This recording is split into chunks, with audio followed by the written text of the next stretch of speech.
Во чест и слава на паднатите борци за време на народно-ослободителната борба, лани беше откриен споменик на плоштадот во село Мородвис по повод смртта на тројцата погинати борци од истото село: Теодосија Костадинов Крстев, Трифун Вангелов и Илија Танев. Општината Зрновци начело со градоначалникот Блаже Станков и представници на Сојузот на борци од Кочани се поклонија, одадоа чест и положија цвеќе на споменикот. При тоа забележаа негово сквернавање, односно на местото каде стоеше петокраката сега е нацртана ѕвездата од Вергина.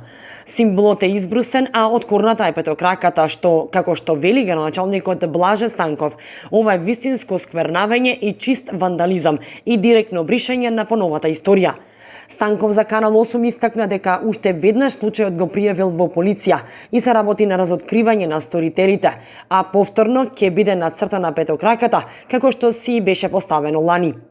Инаку споменикот беше подигнат со обележјата на народно-ослободителната борба, уградувајќи петокрака како символ на партизаните. Бидејќи споменикот доаѓа од поново време, кога Македонија е независна земја, а во духот на патриотските чувства, на самиот споменик е изгравирана картата на независна Македонија. Споменикот е посветен на паднатите борци на народно-ослободителната борба, бидејќи тие тројца млади борци ги дадоа своите животи за слободна Македонија. Од крвавата борба ќе израсне слободна македонска држава, а слободниот народ, мобилизирајќи ги сите снаги, се вклучува во изградбата на нашата држава, да направат од неа среќна татковина на среќен народ.